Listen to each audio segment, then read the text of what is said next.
Thank you. Cut you loose. Thank you. You so much. You see how she evolves, and she'll be a sweet thing. She is that she is capturing the essence of the Republican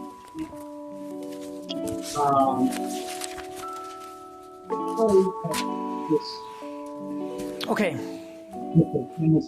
as we announced yesterday evening, military forces conducted an airstrike against infrastructure utilized by Iranian-backed militant groups in eastern Syria. The strike was authorized in response to recent attacks against American and coalition personnel in Iraq and to ongoing threats to those personnel. We recognize the significance of this operation as the first of its kind under the new administration.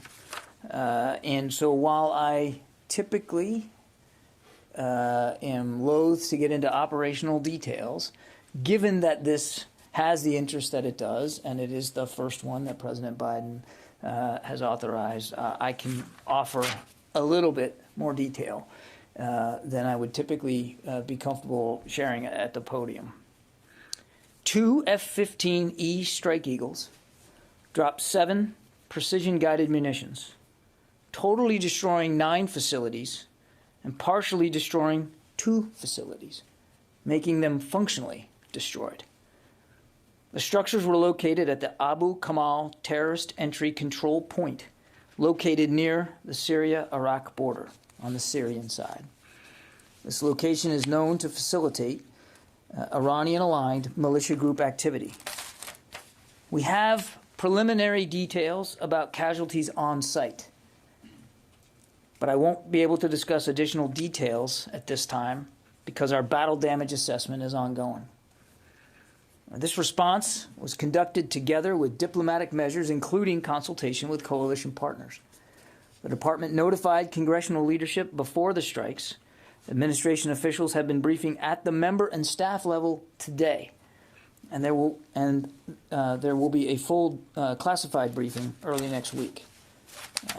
As we made clear last night, and I think through President Biden's order, he made clear that the United States will act to protect American and coalition personnel and our security interests in the region. Moving on.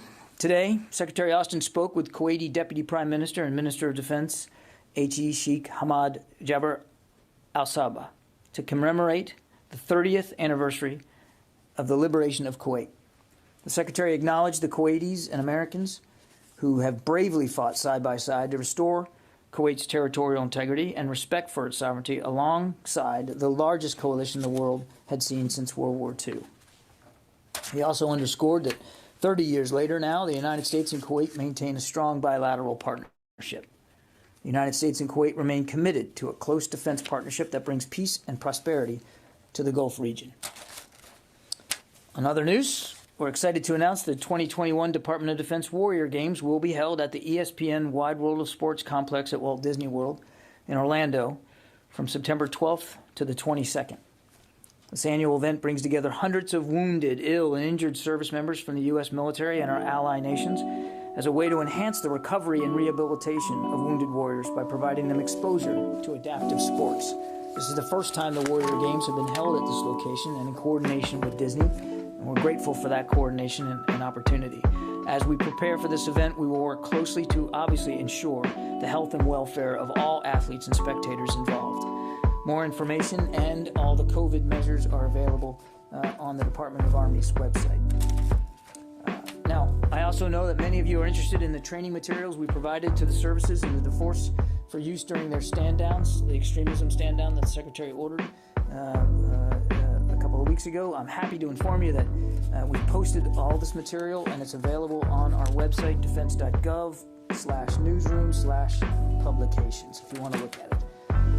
The materials are consistent with the Secretary's approach to his priorities and provide enough guidance to facilitate these important stand-down conversations. It is not meant to be proscriptive. It is not meant to be all-inclusive. We want the services, we want commands, we want leaders to conduct these stand-downs in the way they see best fit for their schedule, their operations, their culture, their people. Services and components are are and will continue to provide additional information that enable commanders to address this issue in greater detail with their units.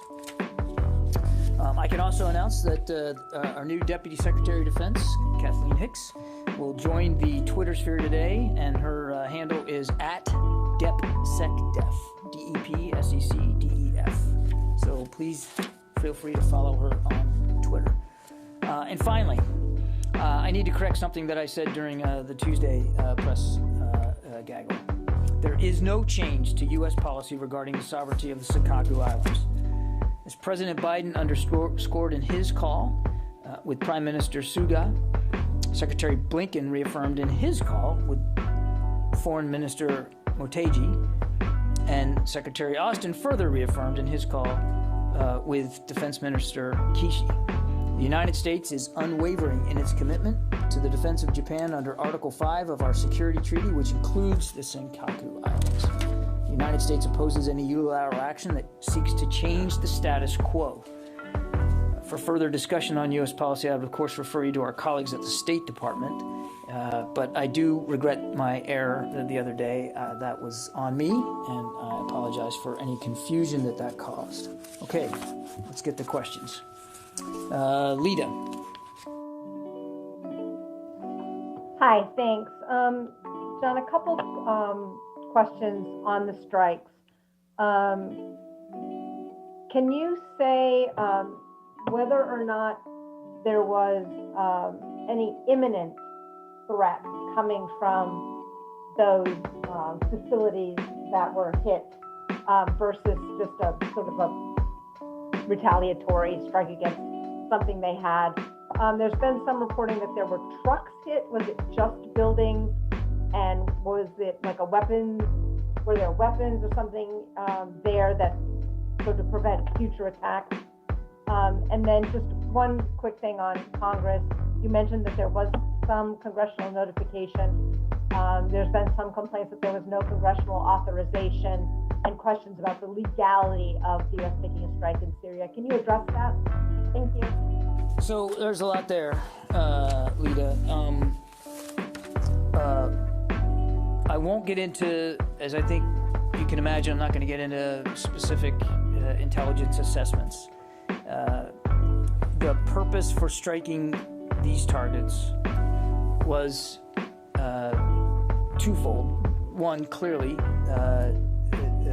to try to make an impact on these groups and their ability to conduct future attacks, and two, to send a very clear signal that the United States is going to protect its people, and it's going to protect our interests, and it's going to protect those of our partners in the region. So these targets were chosen carefully, very deliberately, and struck in exactly the same manner. And I'm sorry, Alita, your second question was, I think it was on notifications? Right, notifications to Congress.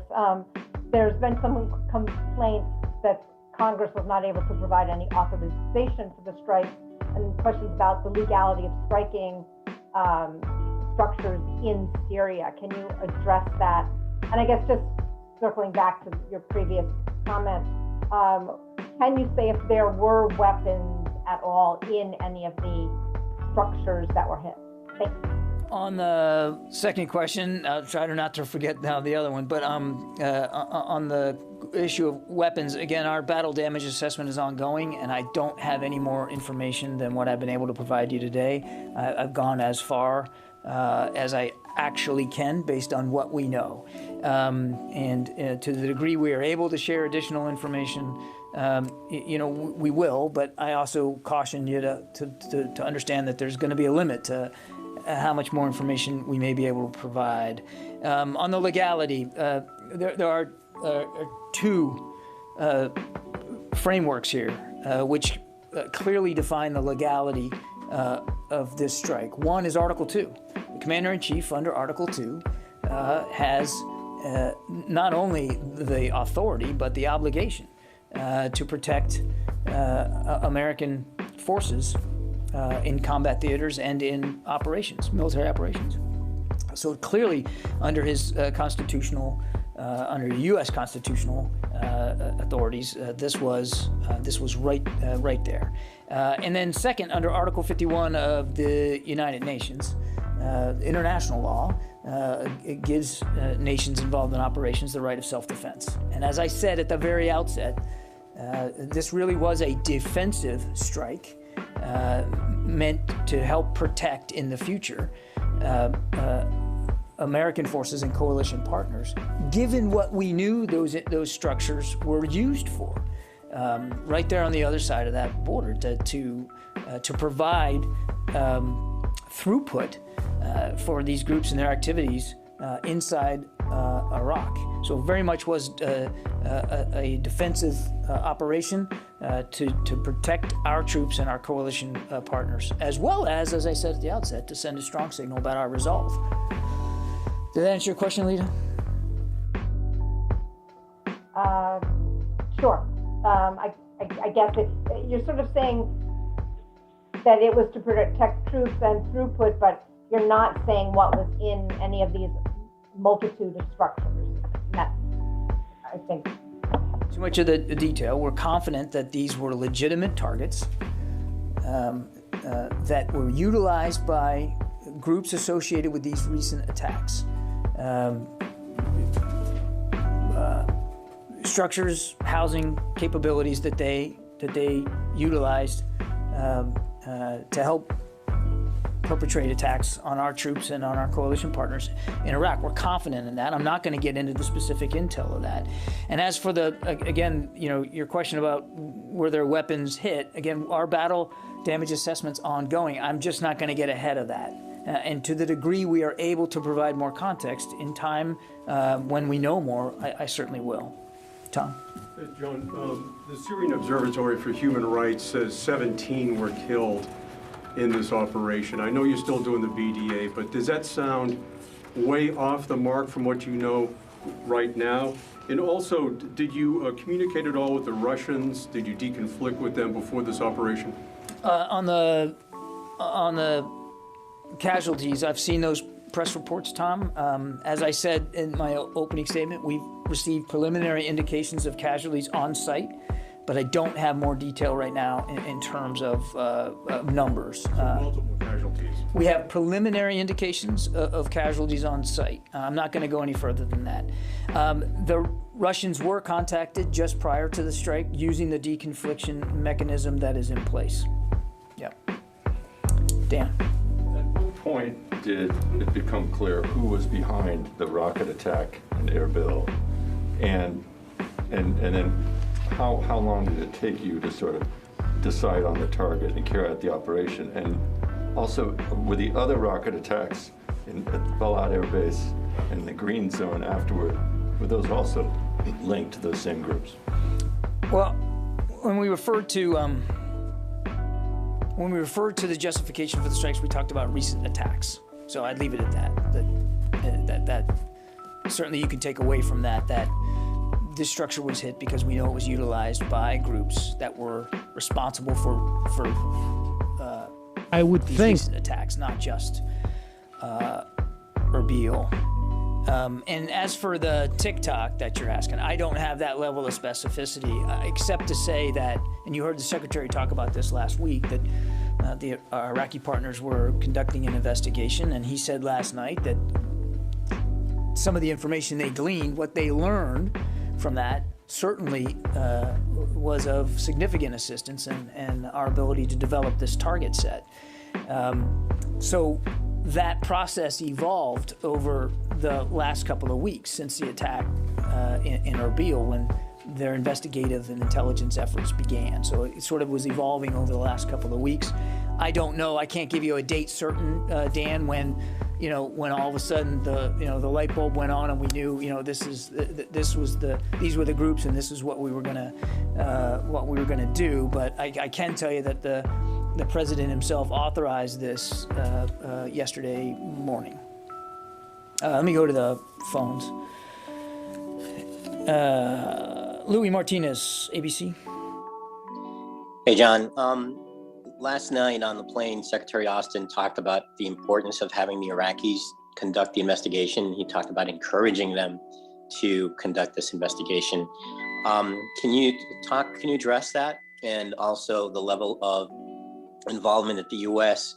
had in nailing down the linkage between these militia groups and these attacks, and how much was relying on the Iraqis and how much was relying on U.S. intelligence? Thank you.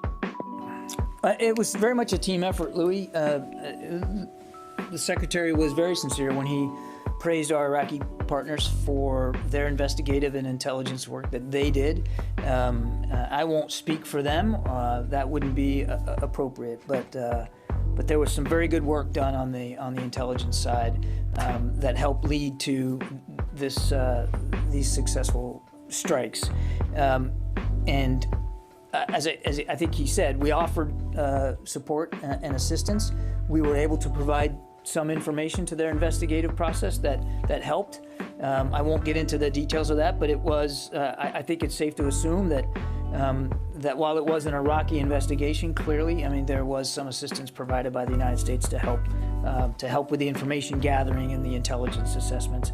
But that is not unusual, Louis. You know that throughout our mission there in Iraq, at the invitation of our Iraqi partners in this counter-ISIS effort, that sort of information sharing is a fairly routine process between us and our Iraqi partners. Lucas. There's something up, John. The Iraqi military is saying today that they did not help in these U.S. strikes in eastern Syria, that they only helped the U.S. military when it comes to striking ISIS. Who's right here?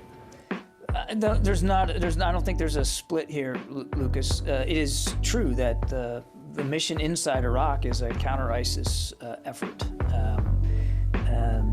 This mission didn't take place in Iraq. It took place in Syria. And as the Secretary said last night, the Iraqis were critical. The Iraqi and Kurdish partners were critical in their investigative process and the things they learned and the intelligence assessments that they were able to provide to the process in terms of assisting our targeting. So when the Secretary says the Iraqis were, quote, very helpful to us, that's the investigation into the Iraq attack, not in the targeting. That's correct. In eastern Syria. That's correct. That is correct. Yeah. Thank you for clearing that up. Nick? Can I go back to attribution? I've been told that it's been made more difficult since Soleimani and Mohandas' death. These groups are a little more gray in terms of who they are and their control. So can you just go into a little bit more detail on why you're so confident this group or groups was behind it and that Iran is behind those groups, and then follow that, what is the message the strike sends to Iran? So Nick, this will be a fairly unsatisfactory answer. I'm not going to get into the specifics of the intelligence any more than I already have. And again, I want to credit our Iraqi and Kurdish partners for some terrific intelligence work that they did to lead us to the degree of confidence that we had that these two groups were responsible and have actually been responsible even prior to these three most recent attacks, and it's been no secret that they do have ties to Iran. That's I think a long-standing understanding that we have. And I'm sorry, you had another one. And what's the message the strike sends to Iran? I think the strike sends a message to anyone in the region, to all adversaries in the region, people that. Organizations, people, leaders that are operating in ways that are inimical to security and stability of the region, and to our interests and to those of our partners, that we will defend ourselves, that we will protect our interests. We're certainly going to act to protect our people and the forces of our allies and partners. That is an unambiguous, clear message to anyone in the region about what the stakes are if you're going to continue to conduct attacks on our people and the Iraqi people. Let me go to the phones again. Idris? Hey, John. Just wanted some clarification on the Iraqis and what role they played. So I might have misheard, but I think you said they helped with some targeting data. But the Iraqis say they didn't exchange any information about the targets within Syria. Could you just, again, help me explain what the Iraqis exactly did with regards to the strike? That they helped with targeting data. In fact, my answer to Lucas was quite to the opposite point. I did not say that they helped with targeting. What I did say, and what the Secretary said last night, is that through their investigative process and through their own good intelligence work, it was able to help us better determine who was responsible for these attacks, what groups were responsible for these attacks, and then that helped us.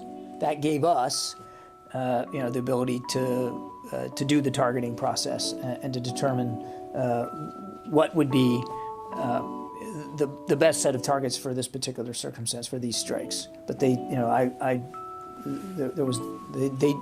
correct when they say they did not assist in the targeting process.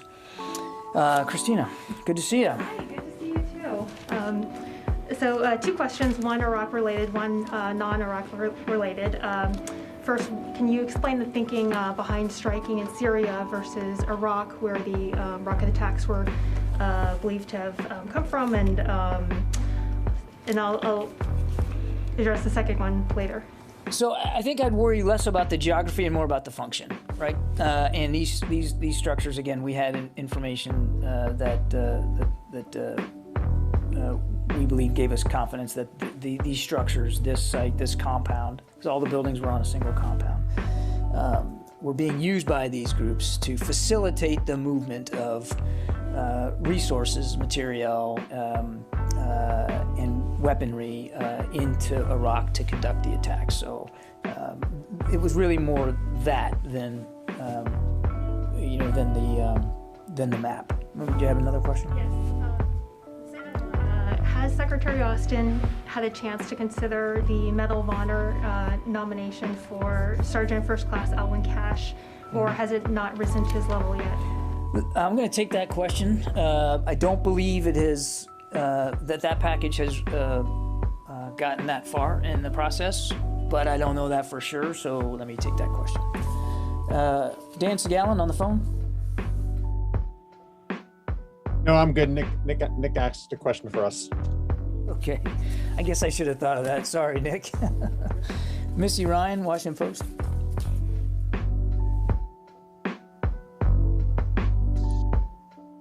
Sorry, I had a hard time unmuting myself. Thanks, John. I just want to go back to the role of these particular facilities at Abu Kamal, and I just want to make sure that I'm understanding what you're saying. You're describing these as way stations, kind of, that are used by these specific militias, Kataib Hezbollah and Kataib, the KSS, as moving militants from where to where, and also. Are you saying that the Iraqi government didn't help the targeting, but they ID'd KH and KSS as behind the Arbil attack? So I just want to make sure that I'm understanding what you're saying. Again, I'm loath to get into too much more detail than what I've said thus far, Missy. Back to my answer to Lucas, our Iraqi and Kurdish partners were helpful. In helping gather the information and the intelligence, which gave us the degree of confidence that these 2 groups were responsible for recent attacks. And as I said at the outset, on this structure, this compound, Abu Kamal entry control point is the way I described it, located near the Syria-Iraq border. And I think I tried to describe that as best I could as a sort of a way for them to throughput into Iraq. You called it a way station. I don't think that's necessarily a bad way of putting it. But I mean, we know that this compound was used by these groups to help resource and help facilitate their ability to conduct these kinds of attacks inside Iraq. And again, this is not something that I think is all that new to many of you who have covered this region for a long time, that area of Syria, it's not uncommon for, since it is largely unpopulated, very austere environment that groups like these, in fact, and ISIS used to significantly use that area of Syria as way stations, training facilities, weapons caches, places to make possible the attacks that they were doing in Iraq. And again, I think that's in keeping with what we understood about this compound. Yeah, Joe. I would like to ask you if the Pentagon is concerned about the mill-to-mill relationship with Riyadh in the aftermath of the release of the Khashoggi report by the DNI. I think this Secretary, we addressed this when we offered a readout of the Secretary's call with the Crown Prince. I mean, and I'm not going to speak to the specifics of this report. That's outside the lanes of the Defense Department. But Saudi Arabia remains a strategic partner in the region. We have to be courageous enough as friends to speak candidly and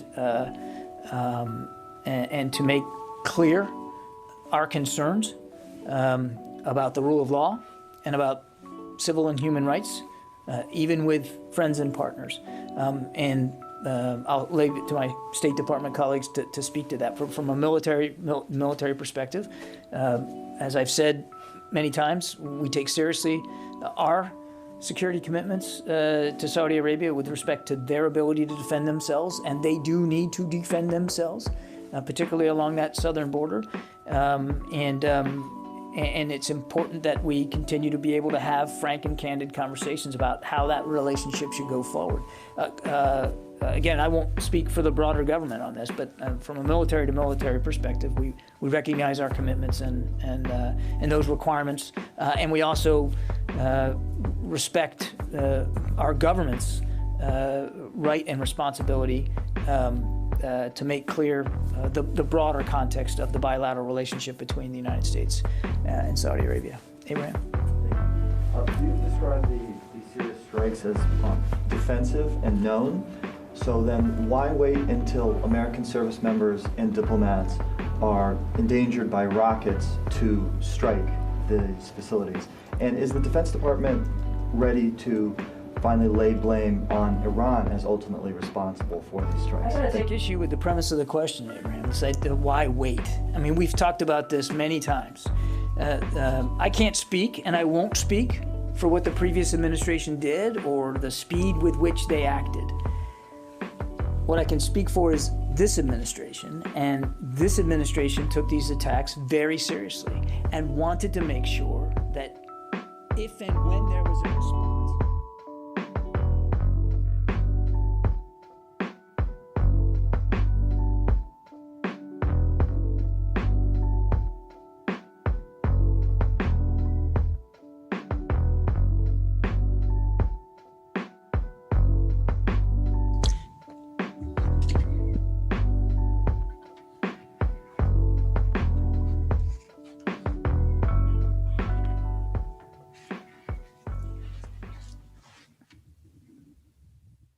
Hello and welcome to the Nomiki Show.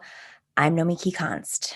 Today, we need to free the United States from its own clutches so we can raise the federal minimum wage to $15 an hour. I'm talking about the US Senate. Take a deep breath for a second and think about this crazy situation. This is the kind of tangle that makes people hate and distrust government. Raising the minimum wage is both right and extremely popular. Even the voters of Florida did it while voting to keep Trump in office. So the people's will is to do this, and the Democrats said that they would do it as part of President Biden's $1.9 trillion stimulus. Raising the minimum wage is stimulus. It is a powerful tool to move money from the rich and their companies, where it sits around in banks, to the poor, who need it and will spend it.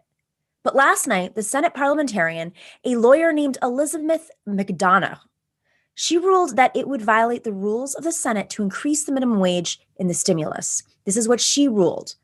This is because the Democrats plan to pass the stimulus with just their own 51 votes under one of those old Senate rules written to evade filibusters of budget legislation. In other words, this is a rule. It's called the Byrd Rule that puts a loophole in another rule called the filibuster, the one that lets any senator talk legislation to death.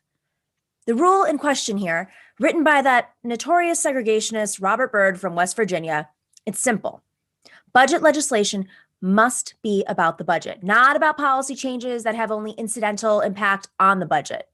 Now, remember, the parliamentarian is an unelected official. Her job, and as an aside, because this is Femme Friday, Madonna is the first woman to serve as parliamentarian, so that's great. But her job is to advise the senators on what rules they wrote actually say and how they apply to specific situations like this. Being a good lawyer and a diligent parliamentarian, she told the Senate that their rules mean what it says, meaning like they wrote the rule and it means what it says, and that the minimum wage is not a budget measure and has to come out of the stimulus bill. So it's not a budget measure. That's what she says. But that is just the beginning of the conversation. To their credit, the Democrats all say that they won't let this stop them from finding a way to raise the minimum wage. But at the moment, they seem to be going in several directions. Several strong progressives, including Representative Pramila Jayapal, head of the House Progressive Caucus, make the very logical argument that the problem here are the Senate rules. And at the root of all that is the filibuster. So if the rules are in the way of doing something that is important for working people, the obvious thing to do is change the rules. I agree entirely. But, and this has nothing to do, I mean, I'm not happy to say it, it does not appear that the Democrats have the votes that they will need to change the filibuster, since two Democrats, Senator Joe Manchin and Kyrsten Sinema, told Mitch McConnell they wouldn't do it. Manchin would be unlikely even to vote for revision of the Byrd Rule, since he now holds Senator Byrd's West Virginia seat and showers his memory with love of him all the time. Now, I am all in for a campaign to mobilize every populist and every progressive in West Virginia to make Joe Manchin see the error of his ways. But we also don't want to derail the entire stimulus package, something that would please Mitch McConnell and his band of merry Republicans. So that brings up two other approaches. One is just to ignore the parliamentarian. Vice President Kamala Harris, or someone put in by Chuck Schumer to preside, could simply decide to ignore the parliamentarian's advice. This is tempting, but again, the Democrats probably don't have the votes, unless maybe they can get the parliamentarian to rule that the chair can refuse a vote on the chair's ruling to ignore the parliamentarian. Keeping up with me? It seems like a crazy way to run a government, and that might be because it is. Which brings us to the idea that the key progressives in the Senate, Senators Ron Wyden and Bernie Sanders, have come up with. It's called the backdoor strategy. If the Byrd Rule says only budget measures can go into the stimulus bill, then make the minimum wage a budget item. And how do you do that? You write a new tax law that punishes big companies who underpay their workers and give small companies a tax incentive to raise wages. You know, there is a poetic form of justice in this idea. Corporate America's errand boys on Capitol Hill have been using this tax code for generations to create huge benefits for businesses. So why shouldn't we use the tax code now, at long last, to create a major benefit for low-wage workers? Okay, so in case you have not been taking notes, let's sum this up very simply. I am 100% in favor of repealing the filibuster, or at least weakening the Byrd Rule, so the minimum wage can be increased as part of the stimulus package. But if the Senate is too tangled in its own rules to do this, then by all means put a $15 minimum wage in the tax code and let the tax penalties and benefits roll out. Not only will low-wage workers get a raise, but we will have a great time watching corporate America squeal. Not a bad idea. All right, we have a great show for you today. It is Femme Friday. Esperanza Fonseca and Julia Rock are here. And then when we come back, we will be back with Khara Jabola-Carolus, and she's going to discuss the feminist economic recovery. She's the executive director of the Hawaii State Commission on the Status of Women. We'll be right back.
Welcome back to the Nomiki Show.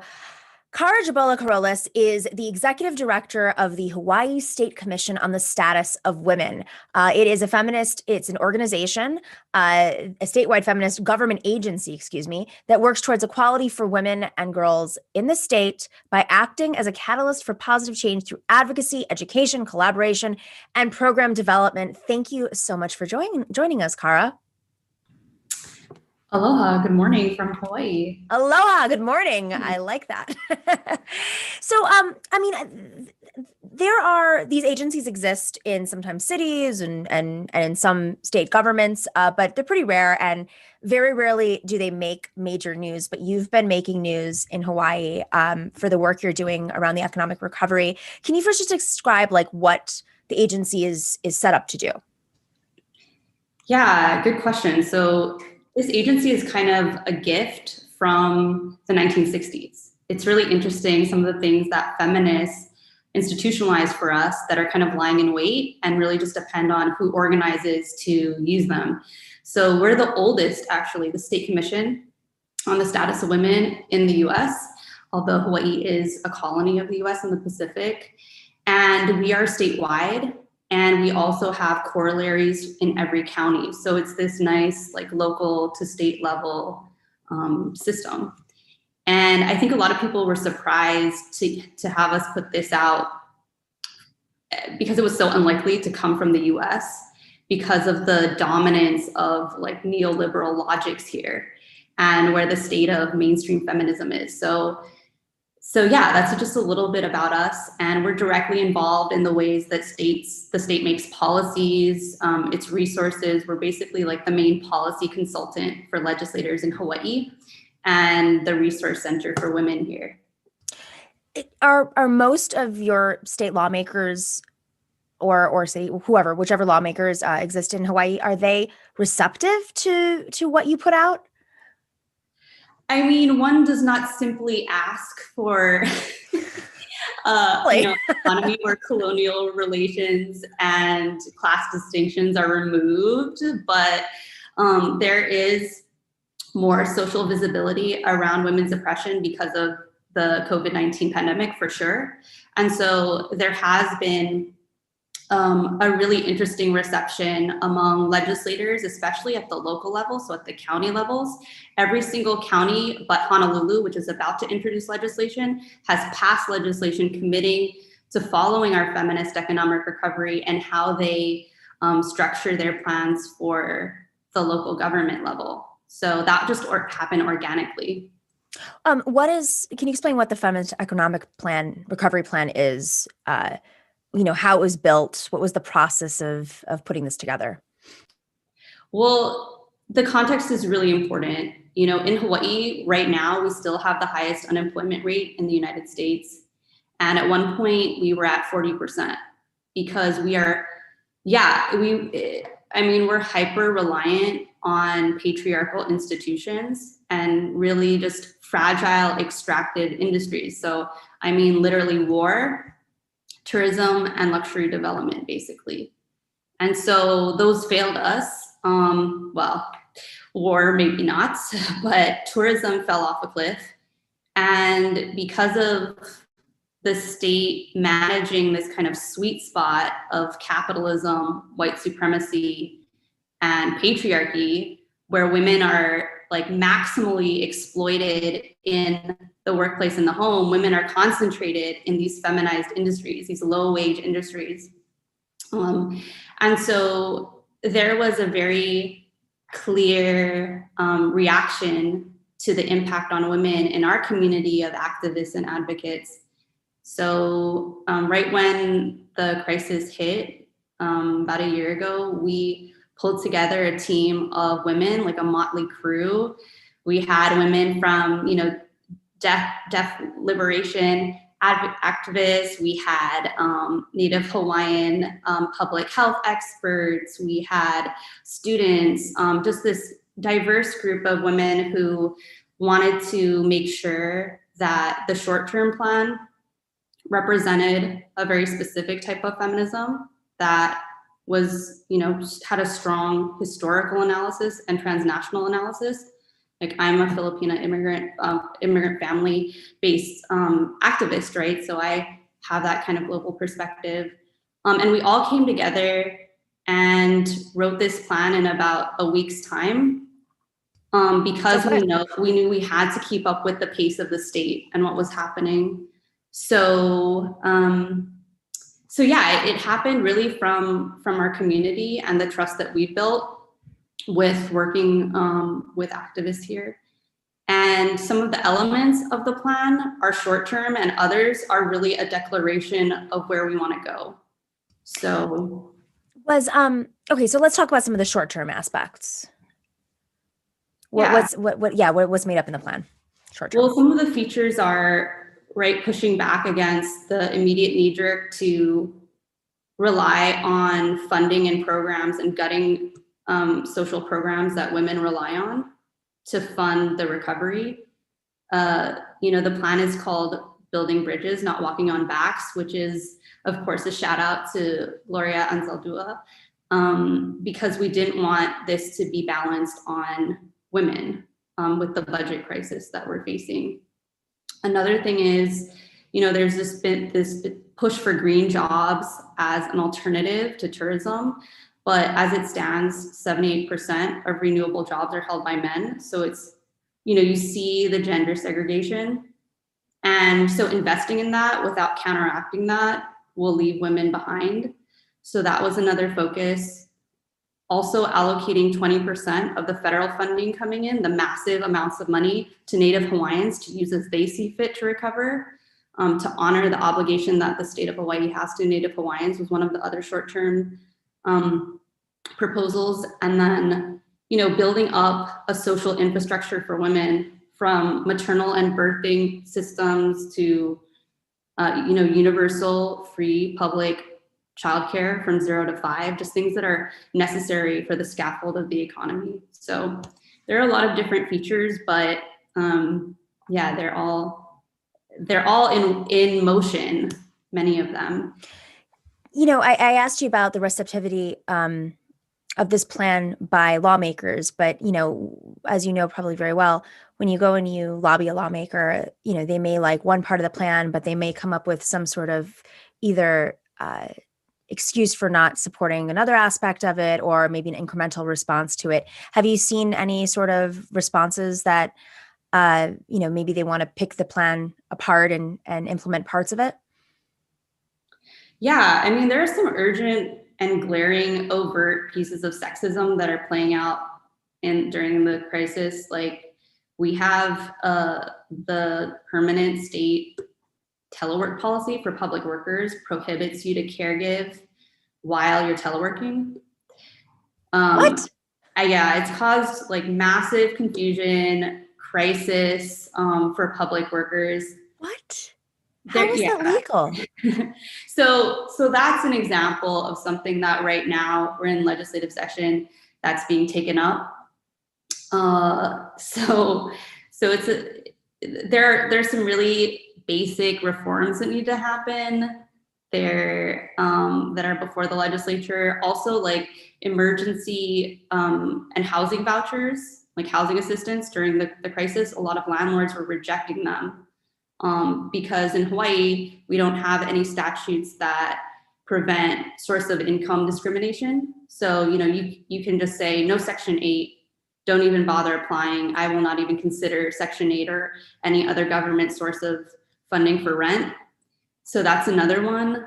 There are, a really visible sign of patriarchy is the violence that's emerged and heightened during COVID. So all of our anti-violence service providers are fighting for their budgets, fighting for technical reforms too during session. So there's a lot going on from the plan. There's not one like omnibus package, but there are a lot of, like I said, pieces of it in motion right now. So what are some of the long-term goals that came out of the plan? Well, I mean, one thing that is a long-term goal, but that also has a vehicle right now in our session is addressing the dominance of sexism and patriarchal ideology across government. So we introduced a bill that is moving that would require anti-sexism and implicit bias training, a program in government. And I don't think that anything like that exists in the US right now, but it's something that we wanted to do to address like the culture, the colonial mindset that shapes policymaking, because every year, right, we go up against basically like the climate change deniers of women's oppression. They don't believe there's a gender wage gap. They don't believe women, need greater access to abortion. They blame women for prostitution, just down the line. And so if we don't actually attack the ideology, then we will continue to, run into roadblocks just in terms of the culture. So that's one aspect of long-term change. So, because you're from Hawaii, and any opportunity, that there is for someone to talk about colonial mindset, I want to welcome, because, it's, especially if people aren't conscious of it. I mean, I know it's a big subject, but could you elaborate a little bit on when you mentioned colonial mindset on the island in particular, as opposed to like other places around the world? What does that mean? Yeah, I mean, in terms of gender, it's different in Hawaii because Hawaii was colonized very recently. And so there is this sense and awareness that the current economy is a construct that happened through a colonial process and a historical process. And, the mentality that, around acceptance of hierarchies that were put in place artificially is really what I mean by that colonial mindset. And for us, it's really about looking to history, organizing with women who are leading the anti-colonial movement here to make sure that we are carrying that burden in government. So I don't know if that answered your question.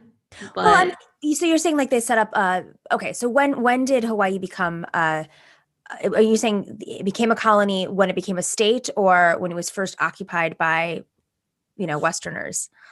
Well, I don't know if I should or can answer that question, but the overthrow of the Hawaiian Kingdom was in 1893, and it's tied closely with the histories of the Philippines, Guahan, Puerto Rico, and so we've had a parallel struggle with those island nations.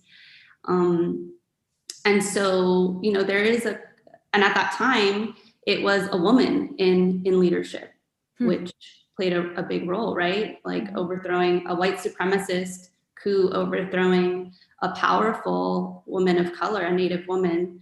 And that is something that is in the collective memory and guides the movement here. So it is something that we centered in our plan, is returning to that mutuality of relationship and stewardship of land and connection to people in terms of the approach to governance. And that was really important for the plan. And after the overthrow of the kingdom, and obviously once Hawaii became a state, can you talk about like what were the interests on the island? Like what were the goals of the conquering of the island? I mean, what in Puerto Rico there were geopolitical reasons. Same thing with the Philippines, and but can you explain a little bit more about Hawaii's intentions there? On the surface, it was always pitched as altruistic and purely just, geopolitical in terms of like a coaling station to stop over to help with the war in the Philippines. But ultimately, it's economic, right? So the ability to seize land and to commodify land and to set up these plantation economies. It was literally some of the same white men who obstructed land distribution in Hawaii and in the Philippines, and went over to the Philippines and bought up plantations, haciendas, and turned them into plantations, literally the same men. And so it was primarily economic. And oppressing people at the same time. Okay, so I mean, your plan is amazing. Do you feel that the attention is people are giving this plan the attention nationally and being inspired to do so in other states or other parts of the world even? Yeah, I mean, we put it out and then we just like put our heads back down and kept working. And then, there was no like comm strategy, there was no comms director or anything like that. And just we were overwhelmed by the amount of people contacting us. So people in Northern Ireland, people in Indonesia, various UN agencies, Canada. It's just been a year of basically solidarity and building allyships across the world. In the United States, I think North Carolina has issued their own plan. I think Massachusetts, but I don't think it was explicitly feminist. Again, there are different constraints and different like politics, right, from different commissions. But I think several states in India, Canada for sure has put out one.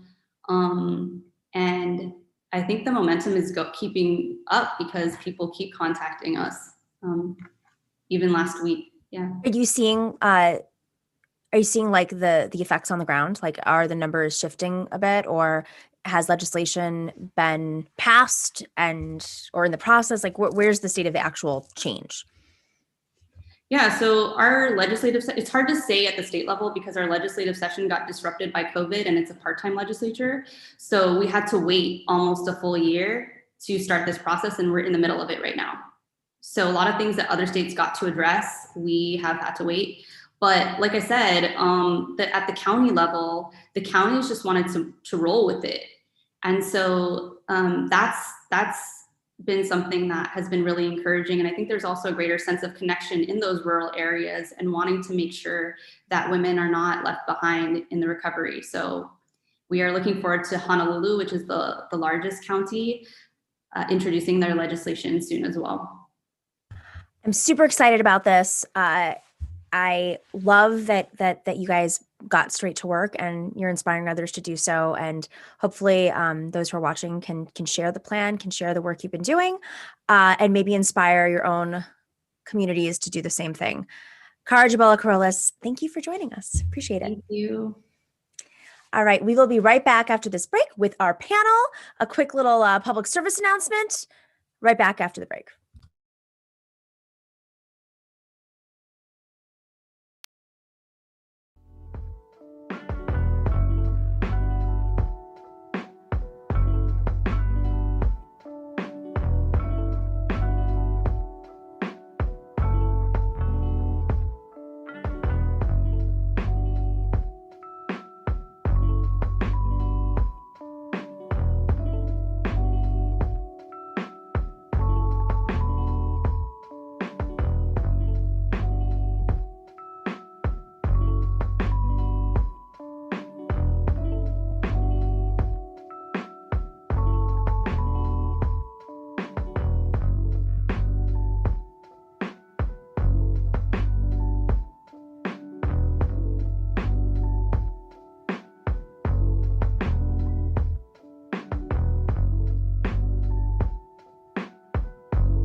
So, Sunset Lake CBD.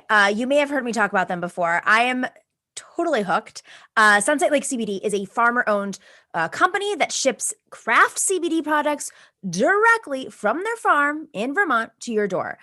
They have something special for everyone. They offer tinctures, gummies, which I love, and I ate all of them, salves, and coffee, CBD coffee, which is designed to help with stress, aches, and pain while keeping you awake. That's, I think that's a big, I think Dorsey has talked about how he's enjoyed the coffee. They're originally a dairy farm from the Ben & Jerry's farm, and they decided to diversify and grow premium hemp. Customers support sustainable agriculture there that enhances rural economies and creates meaningful employment in their community in Vermont. The minimum wage is, $15 an hour. Seems like it works for small companies. Employees own and manage the company, and they support independent media like our show, The Nomiki Show, The David Pakman Show, and of course, The Majority Report, those people over there. I don't know if you know them. But I want to talk about my experience with them because I got this box of chocolate fudge. Dorsey, did you try the fudge yet? I have tried the fudge. It's delicious. We actually had some, well, we were supposed to have some last night, but we wanted to eat a little bit too early, I thought, and it was probably just going to maybe knock me out personally if I had it too early. So I went for the gummies right before bed instead, but I'll have some chocolate tonight since it's the weekend. They say to wait 30 minutes for it to take effect. So I have a feeling I won't fall asleep on the show. I'm just going to take a little bite. You can always take a nap after the show. I love fudge. There's a rule you're not supposed to eat on camera, but I don't care. It's like one of those, oh my God, that's so delicious. Seriously. Now I'm chewing. This is why you don't eat on camera. But Dorsey, if you want to talk about the coffee while I'm eating the sorry. Yeah, sorry, my mic is cutting in and out. But when we got the coffee, I wasn't sure about it just because my partner is a bit of a coffee snob. But we ended up running out of our regular coffee. So we're like, let's just try it. And it turned out to be delicious. My partner was pretty happy with it. And I can't wait to get some more. We've been sticking to the tincture and the gummies, and we've got a whole order coming in. I sent some out to my parents too, some of the fudge and the gummies. So I'm waiting for them to report back. But they've tried a bunch of CBD before, and it never really seems to work for them. And I'm into this to the Sunset Lake CBD. So I told them to try it out and sent them a couple packages, and we'll see what they have to say. I have to say, I mean, I know this is an ad, but I'm telling you the honest truth. I've never had CBD work for me. And the gummies, like I had the deepest sleep afterwards. And I've said this on here before, I have a lot of sleeping issues. I have a monitor for my sleep and for my walking. I wake up every morning. I look at how much I've slept. I go to bed. I drink like weird tea concoctions with like valerian. But when I had the gummies, best sleep. Not only it wasn't in my head. I went back to my tracker and I looked at my sleep and I had no disruptions throughout the night. No, like, whatever experience I have, which wakes me up all the time. Deepest sleep I've had in years. So go check it out. Go to sunsetlakecbd.com and use the promo code NOMI for 20% off your entire order. It's sunsetlakecbd.com, promo code NOMI for 20% off of your entire order. I just ordered some for my aunt too. So we're hooked. All right, guys, we'll be right back after the break with our fantastic Femme Friday panel.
back to Fem Friday, the Nomiki Show. Thanks to everybody in the chats right now. Make sure to smash that like button if you aren't already a subscriber.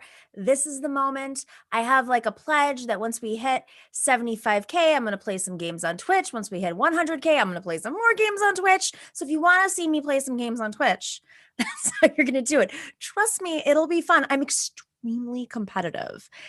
And like the problem with it is that once I start playing, I probably won't stop playing. I get in the zone. Like anything that I get into, I'm like all in. That's my, if I'm into a genre of the next 10 books I read are that type of book. I become a mini expert on, horses, or no, that's never happened to me.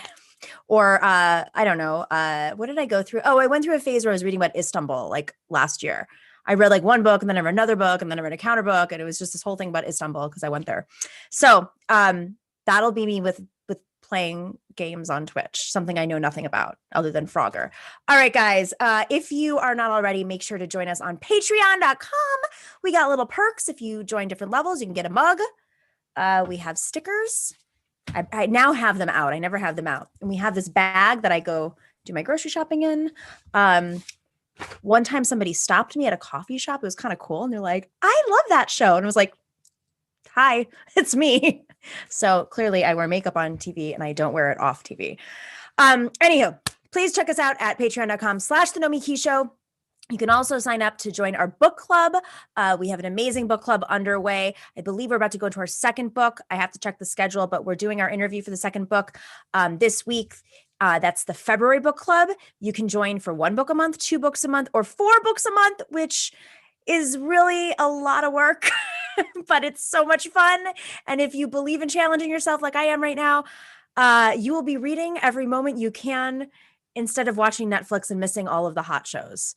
That's just my prediction. But you can join at patreon.com/The Nomiki Show. That's our book club. All right. We have an amazing Fem Friday panel today. Of course, back, one of our regulars, Esperanza Fonseca. She is a member of a firm. She is a labor and policy organizer.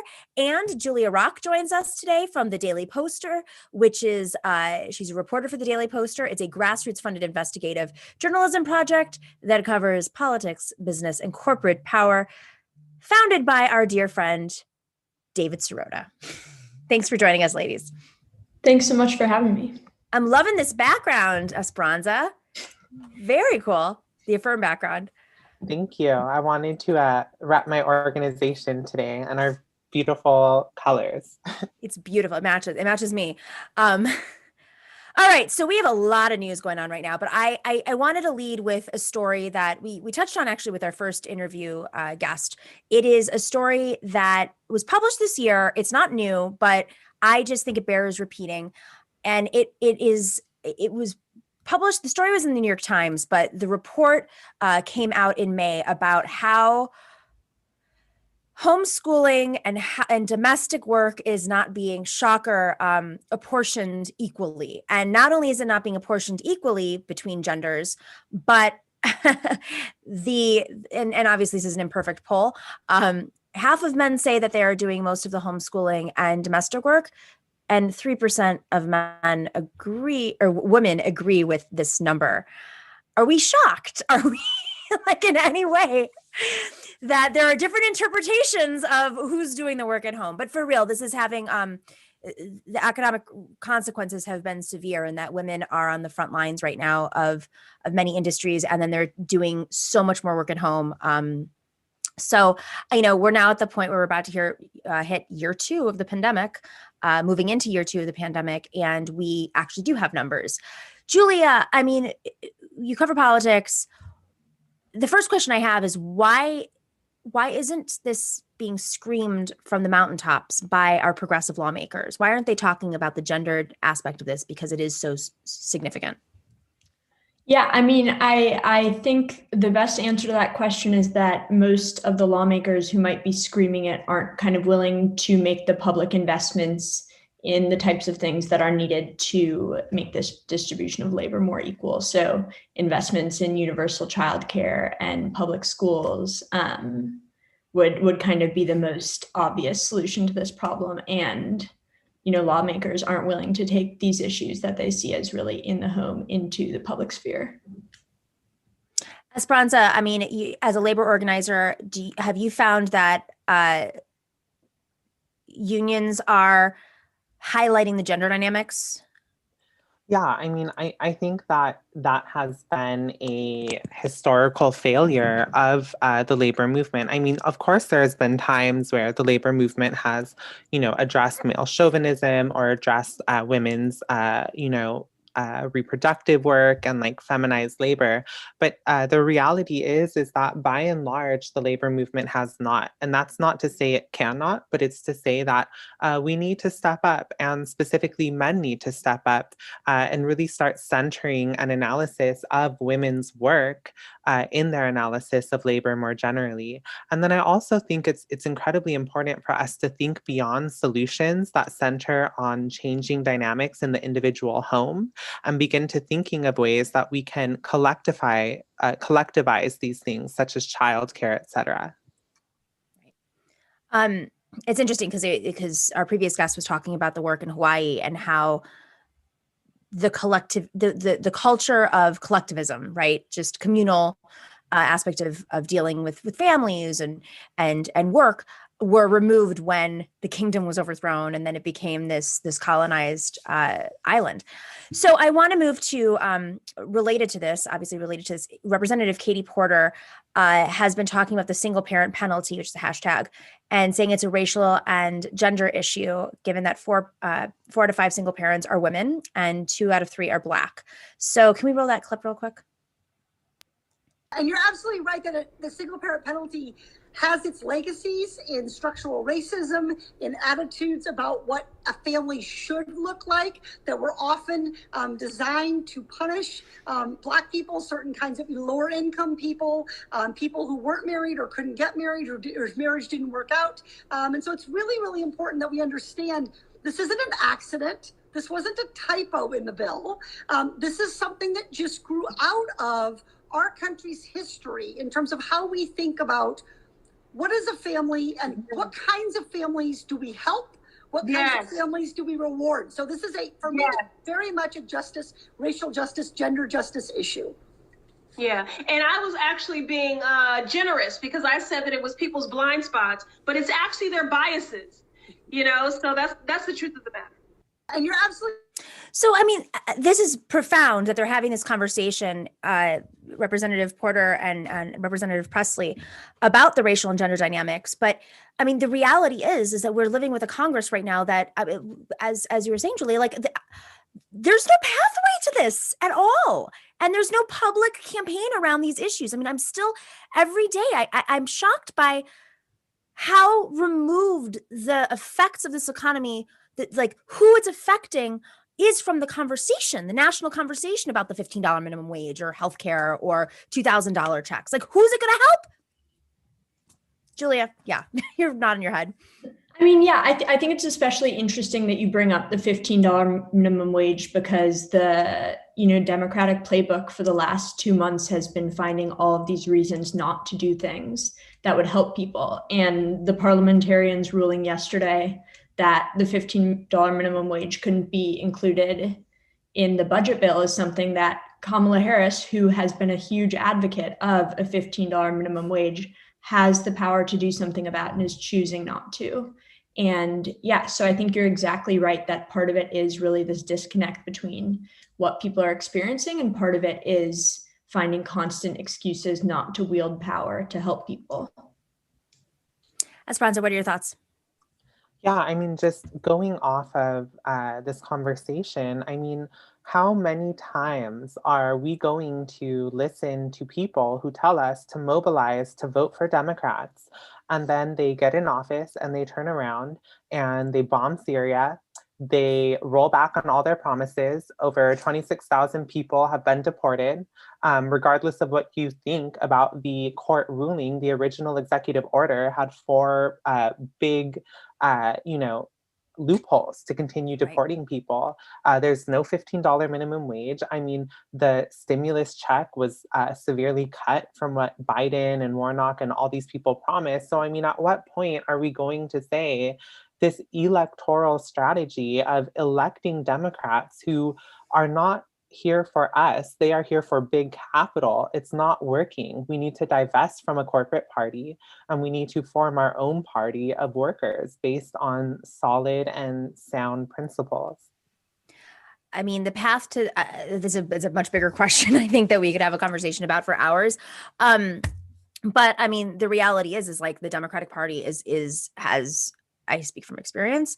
They have used procedural rules that they have set up, just as the Senate has, to protect and to enlist these corporate actors, these lobbyists, these some of them are weapons manufacturer lobbyists who literally will have taken over the party, weren't elected, and to supersede, the vote and the will of actual Democrats.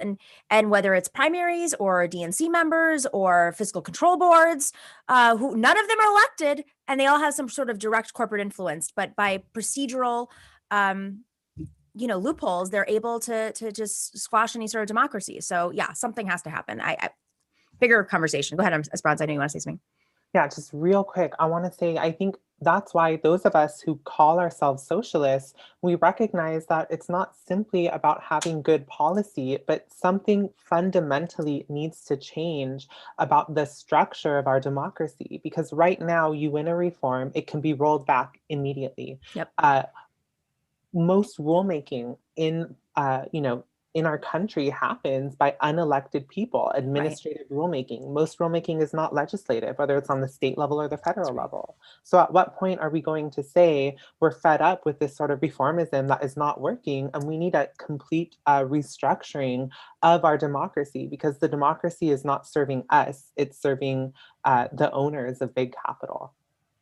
Julia, do you see that there's any sort of efforts to combat these procedural holdups? I know Pramila Jayapal has been a big advocate for parliamentary reform, but is there any other sort of pushback?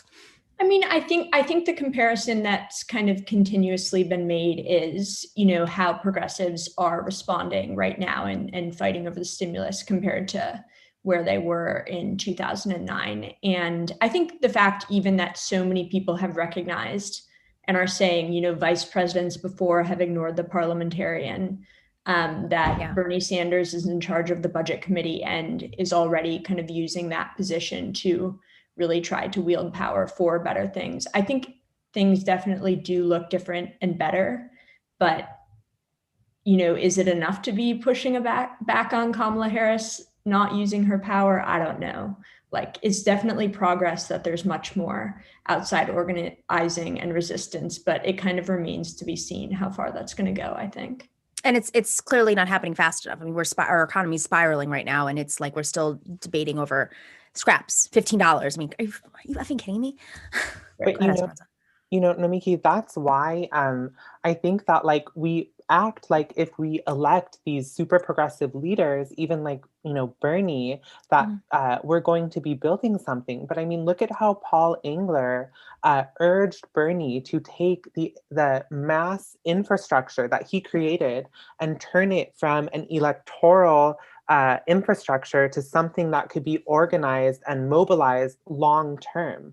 And what did he do? He collapsed it. I mean, sure, he used his texting list to raise money for certain organizations, but I mean, at what point are we going to realize that these people are not just going to give us concessions because we ask for them or because they have the same skin color, gender identity, or background as us? I mean, we are going to need to take power ourselves, and power only comes when we are consciously and collectively organized as a class.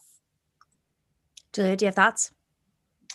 Yeah, I mean, I think the point you're raising, especially a moment ago, given that we were talking about kind of a third party or an alternative to the Democratic Party, is really important in terms of how much energy is even worth putting into electoral organizing.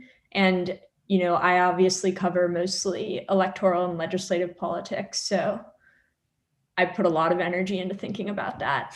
But I think there's a very good case to be made that, right now building the labor movement is a much more kind of valuable use of time than electing anybody. Yeah, I mean, and reforming or taking over the labor movement, because it has just as many procedural issues. I want to shift just a little bit because Julie, you've done this great story on Amazon, something that we've been covering regularly on the show. Amazon, of course, is trying to union bust in Bessemer, Alabama, at their warehouse there, where they're undergoing a vote. Why don't we play that clip real quick, and then I'd love to get your response, Julia, just about how, from both of you, but given it's your story. We at the Birmingham team have a great leadership. We really don't need anyone coming in and telling us what they want to give us, because basically we have everything we need here. Always wanted to work for Amazon. This is the only place I've seen that have benefits from day one. There's no waiting period. You got chances to advance. Vote no for the union? I will vote no. It's not needed. Vote no, we can do it without the dues.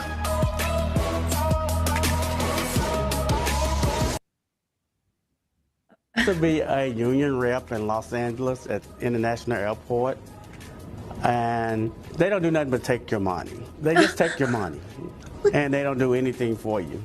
I would keep what Amazon got. I love it. Yeah, I want to make my career here. I don't need the union. I'm gonna vote no. I think the union coming in here would be devastating. We're all one, let's get it done.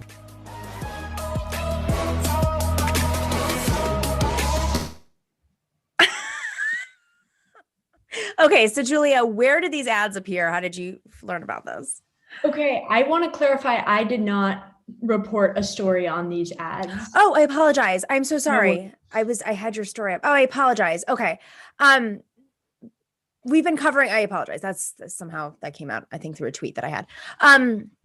But you're following what's happening in with the Amazon right now. So, okay, so these propaganda campaigns, obviously Amazon has been consistently and regularly like trying to pressure and intimidate workers through multiple different tactics, even like changing, somehow going to the government to like extend the red lights on camera. It's just insane, absolutely insane. Does this seem to be working? Are people like, is there any sense that these ads people are taking it seriously? I mean, that seems kind of, impossible to say until we know the results of the union election, but it does, even just kind of the scope of the union busting efforts have shown kind of just how powerful Amazon is. In the traffic light example is a great example of Amazon basically bending local governments to their will to, run these warehouses where workers are exploited in all sorts of ways. I think, the other point to make here is kind of what we were talking about before, but it would be really powerful if more elected officials were saying something about the union election, specifically Joe Biden. And he said he would be the union president, and it would be really powerful if he stepped in and God forbid went to Alabama, but hasn't. Like, whether union busting tactics like this are effective, I'm not the right person to answer that question in the case of the Amazon union.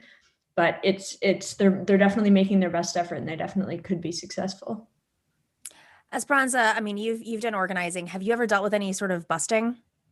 Oh yeah, I mean, I've dealt with some vicious union busting attacks. I mean, and the only thing that can get past that are strong and deep and militant organizing with a conscious cadre of workers. I mean, we're going to face a lot of hurdles, a lot of obstacles. I mean, the opposition is going to fight us to the death, to the end, right? And so we have to be as strongly and militantly organized as possible so that we can withstand these blows, because they are blows and they are setbacks. And if we're not organized, we're not going to be able to go through it.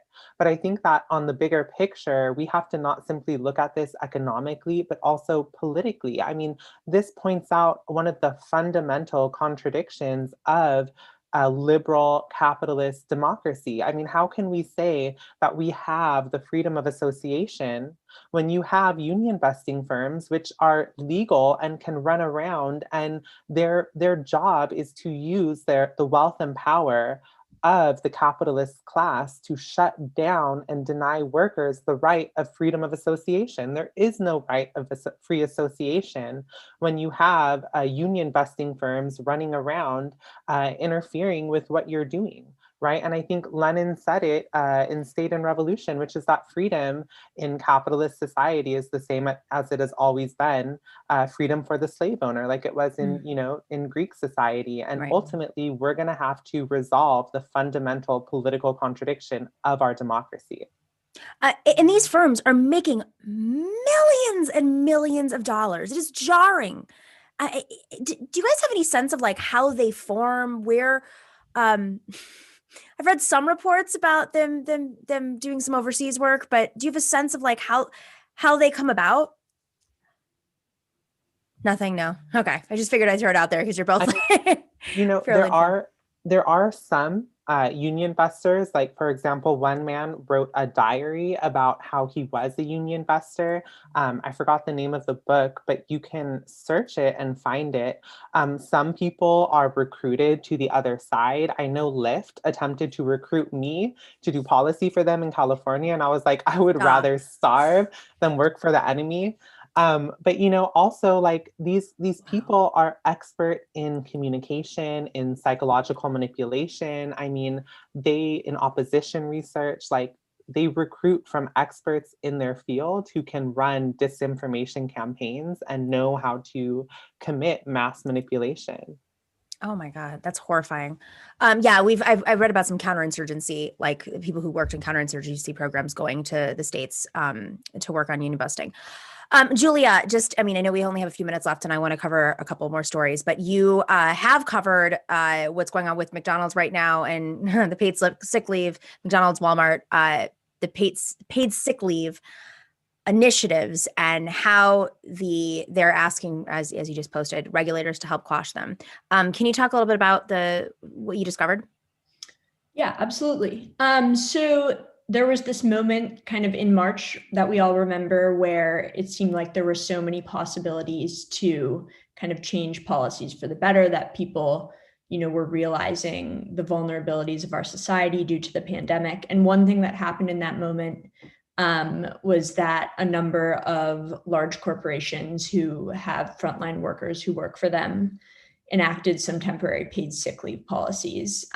Most of them were pretty restrictive, like only if you tested positive for COVID could you have a certain amount of time off, et cetera. But they did enact these policies. And so investors came together from kind of a shareholder advocacy organization in December to file shareholder resolutions at some of these big companies, like you said, McDonald's, Walmart, CVS, Dollar General, some others, to ask not even that these companies extend their paid sick leave policies permanently, but that they just conduct a feasibility study of what it would mean to extend paid sick leave policy permanently. And it was interesting speaking with the investors who kind of had some contact with the companies before they filed these resolutions and thought, maybe they would be open to it. Obviously, if COVID decimates your workplace, it's bad for you as a business manager. And what these companies did is they went right to the SEC and asked the SEC to back them in striking out the resolutions from the annual meetings this year so that shareholders don't even have a chance to vote on them. And already the SEC has taken the side of 4 of the 7 companies where resolutions were filed. And the argument that the SEC makes is that this is not a significant policy issue. So for investors to kind of have a say in the inner workings of a company, there's this precedent that the issue has to be a significant policy issue. And you would think during a pandemic, when at least 500,000 people have died, many of them essential workers, paid sick leave would be a significant social policy issue. And yet the SEC has said no. This is amazing because this is like part of a trend where, investors were going back to Amazon, same thing. Global investors, including here, were pushing back saying, cut the union busting. So if it's not about the shareholders, then who's it about? Like, why are these companies making this decision? Go ahead, Esperanza. I'm just baffled by this. So,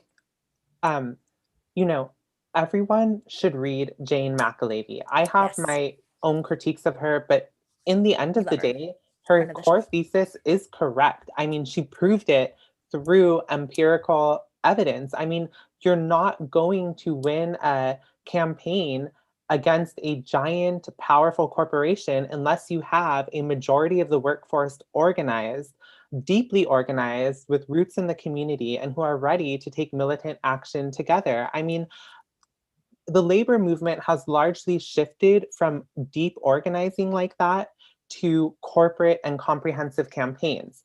Corporate campaigns they don't see worker organizing as the center. They see it as one of like 12 different pieces of strategy. And so they'll rely on, for example, getting investors to put pressure on the company. But it is a failed strategy. The only strategy that has been proven to work is when you build a majority in the store, on the ground, in-store organizing. And we need to see a return to that. Otherwise, investors can say all they want, but at the end of the day, I mean, the bottom line in capitalism is profit, not how nicely you're treating your workers. In fact, the worse you treat them, likely, the more profit you can extract from them. Go check out her book, No Shortcuts. I believe that was the one where you're referring to. She's been on the show about that. All right, I want to touch, before we go, on Syria. We only have a couple minutes. We're learning more about the details of what happened, hopefully a little bit more. We just published the press conference at the top when we were going into the show that the Biden administration's press conference on the attacks in Syria, and of course, Jamal Khashoggi, the choice to not prosecute. Or we'll talk about it tomorrow. But let's talk about Syria real quick, because of course, we all know at this point that the Biden administration has acted swiftly based on their reasoning to strike in Syria. There's outrage everywhere right now, understandably. The 36th day of his presidency, this is the Gravel Institute saying they bombed Syria, gave up on the minimum $15 minimum wage, and didn't send out survival checks. So instead of getting into the nitty gritty about like what happened in Syria, we will touch on it tomorrow extensively. I want to touch on it from that point, because we are in the 36th day of the presidency, and it seems as if we're just back in the Obama administration, but we have to recover from Trump's and a pandemic and so much. So Julia, I mean, is there any indication right now that the Biden administration is planning to do anything that they campaigned on? Frankly, like. Yeah, I mean, I totally understand where you're coming from. I think it will be hard to answer that until we kind of see what happens with, the relief package that will hopefully pass at some time in March. But, obviously he has so much power that he could use through executive orders. I think you make the, good point that what the Syria bombings show is that he could do anything he wanted to, and it's kind of about what he chooses to do. So is he going to be the biggest champion of the things he promised on the campaign trail? It doesn't really seem like that. But I don't think that necessarily means that there's kind of no hope for anything good to happen, because I think, outside pressure can work. I mean, it was so frustrating yesterday. We covered the deportation centers extensively, and, showing the clips of Kamala Harris just a couple of months ago, calling it inhumane, a humanitarian crisis. And then the administration, Esperanza, I mean, like, there's so much outside pressure. There was so much outside pressure from liberals that supported Joe Biden, and progressives, of course, and people who've been on the ground doing this work for decades. And it didn't work in the Trump administration. And I think my concern here now is the lesson that the Biden administration may have taken from the Trump administration is that they don't have to respond to the movement. Yeah. I mean, look, this is the ugly truth of US imperialism. I mean, liberals can be outraged all they want. They can threaten about voting this person or that person out of office. That doesn't matter. Like, you need a diversity of tactics. You need a united front. And importantly, which is missing from the US left, which tends to fall deeply into American chauvinism, is that you need an international front. Every single issue that we are experiencing is connected to the looting and the exploitation, the super exploitation of the third world, of nationally oppressed people. Our struggle is their struggle. And until we realize that and explain that in every issue we talk about, this is going to keep happening. I mean, it's not a coincidence that we are not getting any assistance during a time where more people have died than 9/11. And at the same time, the US empire continues on its path of warmongering.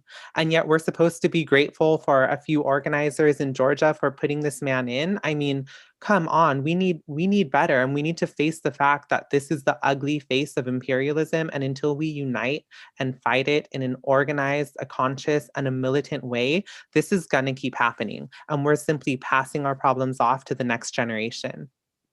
But it's the point of no return at this point. I mean, that's, I think, every time we have this, every single time that we have a conversation about foreign policy, there's this existential like fear of, you know, how climate change isn't being dealt with, how we continue to invade countries that have, or keep boots on the ground in countries that have some sort of financial ties or interests that we have financial interests or oil in. And yet, like, $2,000 checks. I don't know. I mean, I'm baffled at this point. It's like a collection of issues that just like was thrown on our laps today, and what to prioritize, how to feel, how to organize with so much, I think is it's very hard for people right now to kind of have a sense. So anyways, I appreciate you too, Esperanza Fonseca, Julia Rock. Thanks for joining us today for Femme Friday. Always a pleasure. Hopefully less packed news day next week, and we can like delve deeper into some of these issues, but there was a lot.